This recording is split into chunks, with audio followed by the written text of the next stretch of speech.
Alors donc on se souvient dans cette journée du 10 mars 2019, qui était une pierre blanche dans l'histoire de notre café philo, mais maintenant parce qu'on a vraiment beaucoup progressé, et je pense d'ailleurs que je dois être inspiré par des esprits peut-être, par des anges, enfin, peu importe,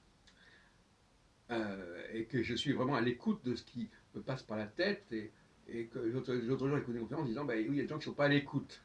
Quand ils ne sont pas à l'écoute, ben, on ne leur parle pas, de l'autre côté. Alors, je voudrais revenir sur un autre débat pour terminer toute cette série de nouvelles vidéos de ce dimanche 11 mars 2019 par une réflexion sur le monothéisme. Le monothéisme, on en a parlé encore hier soir, le monothéisme, c'est le culte du Père ou le culte du Fils, hein. On a eu un débat aussi là-dessus, vous voyez, c'est très riche, nos discussions. Et il apparaît que pour les Juifs et les chrétiens, en réalité, c'est le culte du Fils qui est important, ou des fils. Si on admet que peut-être que ce père, il a eu plusieurs fils, ce qui me paraît tout à fait logique, et que certains de ses fils s'occupent de nos affaires, de l'humanité, de la terre, d'où l'expression au début de la Genèse, Dieu, qui est ce Dieu, créa le ciel et la terre. Et la terre. Donc c'est pas l'univers totalité, c'est notre terre, et puis ce qu'on voit des cieux depuis notre terre. Quelques étoiles, quelques planètes, etc. Et dans certaines configurations qu'on ne voit pas depuis un autre point de départ, un point d'observation. Et donc, ce que j'ai expliqué, notamment à Jean-Paul, c'est que Jésus, ce n'est jamais que l'avatar, le retour de ce Yahvé qui s'adressait aux Juifs.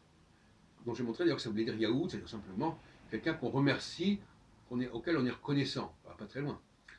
Et donc finalement, bon, je renvoie à tout ce que j'ai écrit sur le tétragramme.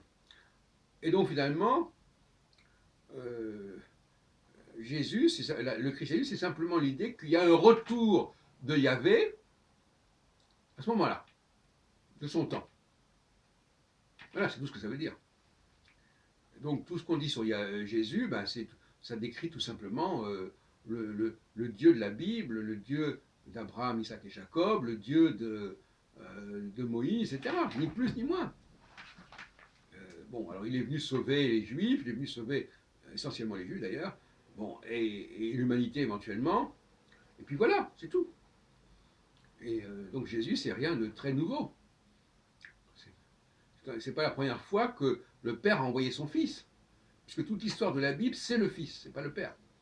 Le Père, il a autre chose à foutre que de s'occuper de notre planète. Le Père, c'est une espèce d'abstraction originelle, suprême, bon, qui n'a pas à s'intéresser aux affaires de la Terre, pas plus qu'un chef d'entreprise, un patron ne va s'occuper des problèmes de recrutement, de secrétariat, etc. Chacun reste à son niveau, à son étage. Donc voilà, ce qu'il faut bien dire, c'est que, d'après la nouvelle théologie, ce que j'ai expliqué, c'est que le christianisme et le judaïsme doivent s'enrichir mutuellement. Le judaïsme doit récupérer la notion de fils de Dieu pour, sans faire du fils, bon, peu importe ce qu'il est d'ailleurs, en fait, non, le fils de Dieu, il n'y a pas de différence. Ce que les chrétiens appellent fils de Dieu, c'est exactement ce que les juifs appellent fils de Dieu. Alors on laisse tomber le père, hein, on laisse tomber le père, et puis alors si les musulmans ne comprennent pas ça, ben, ils gardent le père si ça les amuse. Mais de toute façon, le prophète, Mahomet, etc., il joue un peu le rôle du fils quelque part, donc de l'envoyer, etc. Bon, de toute façon, il y a une interface entre le père et notre monde terrestre, il y a une interface. C'est Jupiter, c'est ça. Et de manière générale, le père, c'est Saturne, ensuite Jupiter est le fils, et ensuite ce qu'on appelle le Saint-Esprit, mais enfin, je ne rentre pas très dans les détails. Le troisième niveau, c'est Mars, c'est-à-dire c'est les terrestres, les humains. Ou c'est tout simplement le peuple hébreu. Il faut aussi voir ça comme on veut. En tout cas, c'est un troisième niveau, on peut dire le peuple, un certain peuple, ou les peuples, sont représentés par Mars, et il communique avec Saturne, avec le Père, à travers le Fils qui est Jupiter. Voilà, pour employer une théologie astrologique qui me paraît assez pertinente.